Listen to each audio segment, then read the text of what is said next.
क्या सच में इस्लाम का अंत आ चुका है? भविष्य पुराण इस्लाम के बारे में क्या कह रहा है? कौन है मुसलमान और क्या है इस्लाम? मुसलमानों के बारे में आखिर क्या कहता है भविष्य पुराण? भविष्य पुराण में मुसलमानों के अंत की कहानी का आखिर क्या सच है? क्या इस्लाम का अंत नजदीक है? इस्लाम और मोहम्मद साहब के बारे में क्या कहता है भविष्य पुराण? दोस्तों, भविष्य पुराण में आने वाले कल में होने वाली ऐसी घटनाओं के बारे में लिखा गया है और ऐसी कई घटनाएं हो भी चुकी हैं जिनके बारे में हजारों सैकड़ों सालों पहले बताया गया था। इस्लाम के बारे में भी भविष्य पुराण में कई ऐसी बातें लिखी हैं जिनको सुनकर हर मुसलमान चौंक जाएगा। जी हाँ दोस्तों, दुनिया भर में जिस तरह इस्लाम को मिटाने की कोशिश हो रही है और मुसलमानों पर यातनाएं हो रही हैं, उससे तो यही लगता है जैसे इस्लाम का अंत नजदीक है। लेकिन भविष्य पुराण में इस्लाम के अंत को लेकर क्या कहा गया है और कौन होते हैं मुसलमान, बताएंगे आज की हमारी इस वीडियो में। वीडियो को आखिर तक जरूर देखिएगा। वीडियो पसंद आए तो वीडियो को लाइक और शेयर जरूर कर दीजिएगा। दोस्तों, हमारे हिंदू धर्म में 4 वेद, 18 पुराण और 6 शास्त्र हैं। भविष्य पुराण भी उन्हीं में से एक है। लेकिन इस भविष्य पुराण में सिर्फ हिंदू धर्म के बारे में नहीं लिखा गया, बल्कि भारत पर राज करने वाले अलग अलग राजाओं और यहाँ तक कि भारत पर आक्रमण करने वाले आक्रांताओं के बारे में भी साफ तौर पर लिखा गया है। 1199 में इस्लामिक आक्रमणकारी बख्तियार खिलजी ने नालंदा विश्वविद्यालय को आग लगा दी थी, जिसके बाद वहां 3 महीने तक आग जलती रही थी। नालंदा विश्वविद्यालय को संसार का पहला और सबसे विशाल विश्वविद्यालय कहा जाता था, जहां ज्ञान का भंडार था। हिंदू धर्म में ऐसे कई ऋषि मुनियों ने जन्म लिया जिन्होंने अपने ज्ञान से संसार का उद्धार किया। भविष्य पुराण को भी हजारों साल पहले हुए ऋषियों ने लिखा था। कुछ लोग भविष्य पुराण के बारे में मानते हैं कि इसका निर्माण हर्षवर्धन के काल में लगभग 600 ईस्वी में लिखी गई, लेकिन कुछ लोगों का मानना है कि इस पुराण को लगभग 3000 ईसा पूर्व पहले लिखा गया था और वेद व्यास ने इसे लिखा था। इस पुराण में द्वापर और कलयुग के राजा तथा उनकी भाषाओं के साथ साथ विक्रम बेताल और बेताल कथाओं के बारे में लिखा गया है। आपको बता दें कि सत्य पुराण की कथाओं को भी इसी से लिया गया है। कई आधुनिक और पौराणिक घटनाओं के बारे में भी भविष्य पुराण में लिखा गया है। लेकिन क्या सच में इस्लाम के अंत के बारे में भी भविष्य पुराण में लिखा गया है? क्या मुसलमान एक दानव धर्म के मानने वाले लोग हैं? दोस्तों, भविष्य पुराण में भारत में राज करने वाले हजारों राजवंश और भारत पर आक्रमण करने वाले बाहरी आक्रमणकारियों के बारे में लिखा गया है।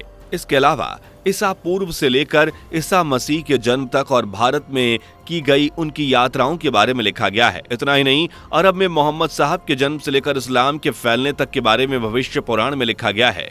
भारत पर आक्रमण करने वाले तैमूर, बाबर, हुमायूं और अकबर से लेकर पृथ्वीराज चौहान और छत्रपति शिवाजी महाराज के बारे में भी बहुत ही साफ तरीके से इसमें लिखा मिलता है।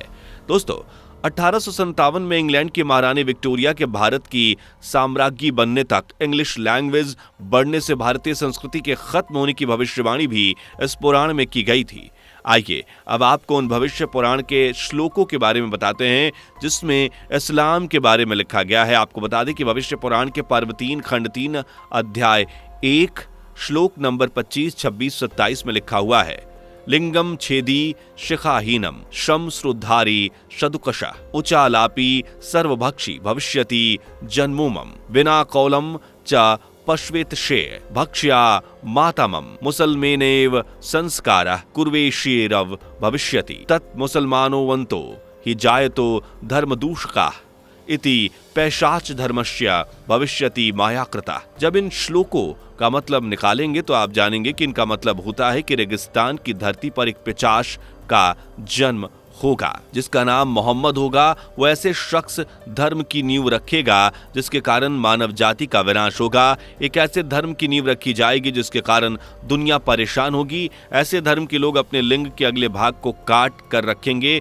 दाढ़ी उगाया करेंगे। ऐसे धर्म के लोग दुनिया के लिए खतरा होंगे और अगर उनका खात्मा ना हुआ तो दुनिया की तबाही लाने वाले यही लोग होंगे। आज के हालात देखेंगे तो आपको मुसलमानों के बारे में कही गई बातें सही भी लगेंगी। ISIS और भी दुनिया के कई आतंकवादी संगठनों के बारे में ये बातें बिल्कुल सच है। इन आतंकियों में से न सिर्फ दूसरे धर्मों के लोग बल्कि खुद मुसलमान भी परेशान हैं। चीन से लेकर जापान और यूरोप से लेकर अमेरिका तक सभी देशों में इस्लाम के खिलाफ एक लहर उठ चुकी है। दोस्तों, हिंदू धर्म में जितने भी ऋषि मुनि हुए हैं वो बहुत महान हुए। उनमें आने वाले भविष्य तक देखने की कला थी। हिंदी ऋषि मुनियों ने पुनर्जन्म धर्म के बारे में भी कई पुराणों में पहले ही बता दिया था, जिसे आज विज्ञान भी सही ठहरा रहा है। ऋषि मुनियों की वजह से आज भारतीय संस्कृति को इतना महान कहा जाता है और अपनी इसी कला के आधार पर उन्होंने भविष्य पुराण को लिखा। मगर किसी एक धर्म के बारे में ऐसी बातें लिखना क्या सही मायने में किसी ऋषि का काम हो सकता है? दोस्तों, दुनिया में कभी सिर्फ और सिर्फ हिंदू धर्म का राज हुआ करता था।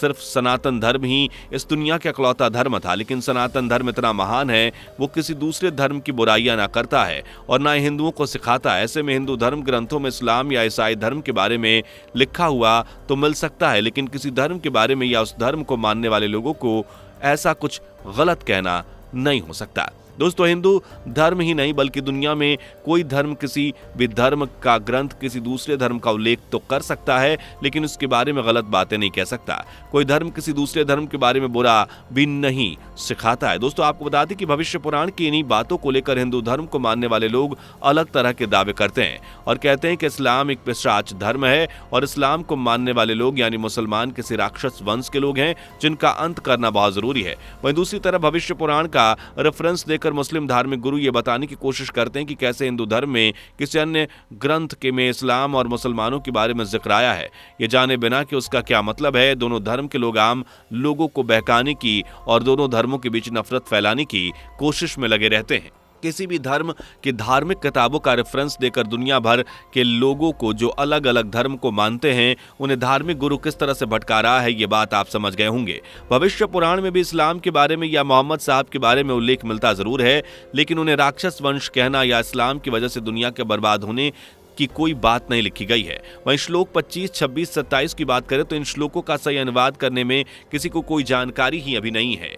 वही इसमें इस्तेमाल किए गए शब्दों पर ही सवाल उठाए जाते हैं, जैसे मुसलनीव जैसे शब्द किसी भी हिंदू ग्रंथ में इस्तेमाल किए ही नहीं गए, यहाँ तक कि भविष्य पुराण में भी नहीं। दूसरी तरफ मुसलनीव संस्कारा के बारे में भविष्य पुराण में कहीं भी नहीं बताया गया है, क्योंकि हिंदू धर्म में सिर्फ और सिर्फ ब्राह्मण संस्कारा के बारे में जिक्र मिलता है।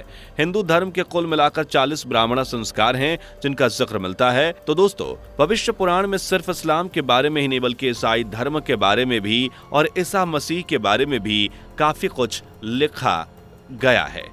आपको बता दें, हिंदू धर्म के एक महान धर्म है और इस धर्म में ऐसी कई रचनाएं हुई हैं जिन्हें देखकर आज विज्ञान भी हैरत में है। ये बात बिल्कुल सच है। हिंदू धर्म में हजारों साल पहले इस्लाम और ईसाई धर्म को लेकर लिखा जा चुका है, लेकिन हिंदू धर्म कभी किसी दूसरे धर्म के बारे में गलत नहीं कहता और ना ही दूसरे धर्म को गलत कहना सिखाता है।